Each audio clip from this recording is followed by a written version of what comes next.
What's up, YouTube? Capital G here, talking about this fallacy that has developed in the Yu-Gi-Oh community over the last few weeks. And it is, man, being a YouTuber, honestly, I'm finding this shit to be so annoying, and it's even just toxic now. And that is essentially that it seems like every deck has to be grouped immediately into like it's either god tier or absolute garbage tier. It seems like it's feast or famine and there's no in between right now. I mean, a lot of this has to do with the pendulum mechanic, Pepe being such a strong deck that it seems like people immediately compare every deck to Pepe. Oh, it's not as good as Pepe, or it's nowhere near as good as Pepe. It's trash. Just throw it out, man. Don't even play it. Hashtag wasting your time. This deck is bad.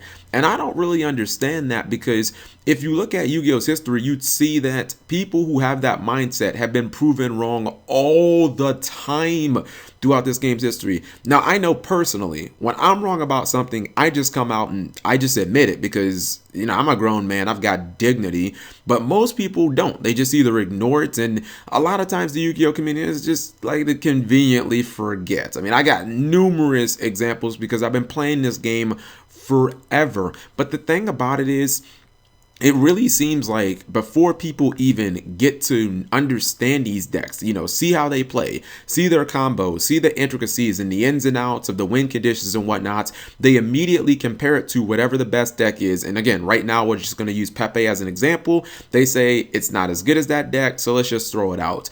I was making a market watch video, and at the end of the video, I was talking about Buster Blade, and I was like, yo, this deck is actually pretty legit. It's got some good combos. The deck has a lot of field presence. It's turbo. Don't need to run any traps. It's really aggressive. It's kind of like a throwback synchro deck for people that like, synchro type decks. And immediately, oh my God, Cap, this deck is so bad. You're so bad. You're terrible. This deck is terrible, Cap. You can beat it with a structure deck or a starter deck. It's bad, man. And I'm like, okay. And then yesterday I talk about Yosenju, and I pretty much get the same exact comments. Oh my God, Cap, Yosenju are bad and they will always be bad, and you're bad, and anybody who plays Yosenju is just terrible. And it's like, okay, let's just look at some past times where people have completely underrated, or just they've thought that a deck wasn't going to be that good, and it has been, turns out the deck is actually really good. Actually, somebody commented on the video in response to somebody who was trashing the Yosenju deck, and it made me think of like a perfect example. He said, well, didn't people used to say that about Performance Pals? And I was like, damn. I mean, it's almost like a light bulb went off in my head, because, I mean, you look at Performer Pals and like shit, their anthem should be started from the bottom, now we're here, because they are really living that shit. Performer Pals came out in Duelist Alliance. We all know the archetypes that stole the spotlight in Duelist Alliance. Shadows and Serteller Knights and Burning Abyss.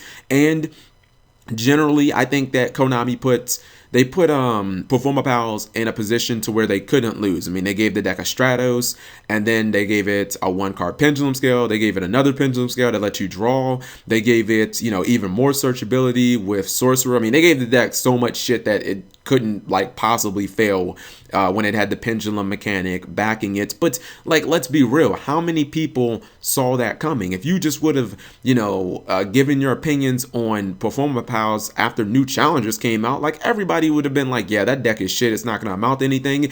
And considering that the main character in the anime was playing the deck like it's his archetype, then like that doesn't really bode well for an archetype, because if you look at the history of the animes and mangas, whatever the main character plays, it's generally not that good. I know some people be like, yo, but Cap, Jade and Yuki played Elemental Heroes and those were good. Yeah, but we didn't play his build of Elemental Heroes. Like, we played Miracle Heroes and Hero Beat and, like Little City, Big City and stuff like those were like hero control decks. They were nothing like what Jaden was actually playing.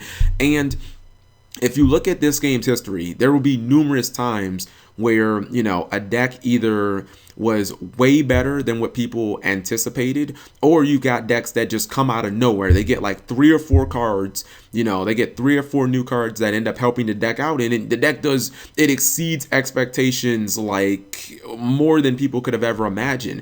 You look at a deck like Six Samurai, Lightsworn, those are 2 perfect examples. Decks that saw competitive play when they were first released. These are GX archetypes.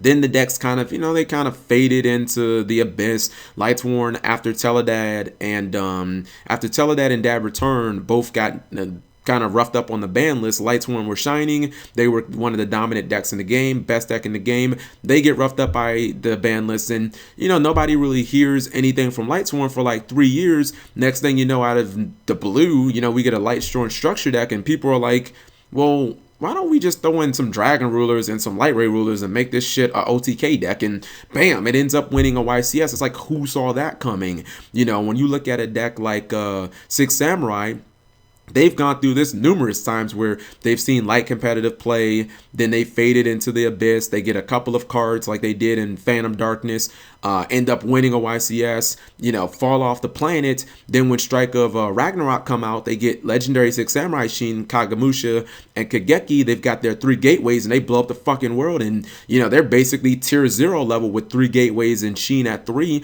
It happens all the time. And, we shouldn't be so quick to judge these decks immediately. I don't understand how people can say that a deck like Buster Blader is bad. Shining Victories just came out in the OCG. I'm pretty sure that people haven't even fully gotten, the best builds of this deck. But just because it's not on Pepe's level doesn't mean the deck is garbage. People just have to accept that there are going to be lower tier decks. But these lower tier decks, and I'm not just saying that they can be fun decks. They can be really competitive decks. They can be these sleeper decks that sneak up on you. I really thought that the Yu-Gi-Oh community would have learned this after the Secret Forces last year. This should have been the ultimate eye-opener. Remember what everybody thought of Ritual Beasts when they first came out? Like, everyone thought, well, I'm pretty sure that they were the Ritual Beast fans, probably not, but everybody thought that Ritual Beasts were clear-cut the worst archetype in the Secret Forces, with Necros being the best and Yosenju being the second. And, you had people that made videos saying Ritual Beasts are bad or Ritual Beasts are not what I would call good, and then a couple months later still saying Ritual Beasts are bad. And then what happens at Nationals? Ritual Beasts tearing shit up. They get two players in top 8, the same as Necros, you know what I mean? Ritual Beasts, their loops got so damn good, they got Infernity level good, that Ultimate Kanahawk ended up getting hit, which still honestly does nothing. It doesn't really even stop them. But I'm proving the point that you can't always judge a book by its cover. You guys, or I don't want to say you guys because I don't want to single people out, but you can't always say that a deck is not worth anything just because it isn't as good as the top deck of the format. I mean, what would you how would people qualify or quantify Burning Abyss? Burning Abyss is clearly inferior to Performages and Pals, but I don't think anybody would consider trash tier. Even people who really just hate Burning Abyss with a passion would still never say, oh, the deck is garbage, because it's been proven. You see people top with Burning Abyss all the time. I just don't think that every deck fits in this perfect box. And when you get these newer decks like the Dino Mist or the Buster Blader, soon we'll have Blue Eyes that'll be coming out, and Shining Victories or the Cat Dancers, just because they don't have the absurd levels of Performages and Powers where they can go turn 1 Infinity, maybe a Nat Beast, or turn 1 Rafflesia plus Nat Beast, doesn't mean that these decks aren't worth a damn. Doesn't mean that they still can't be good. Everything doesn't have to be a 1 or a 10. I mean, you can have 8s and 7s and other decks that will, be able to top if somebody comes up with the right build, or can still be very good on maybe the regional level, but maybe not on the YCS level. Maybe you can throw in ARG, because ARGs are about the same size as regionals.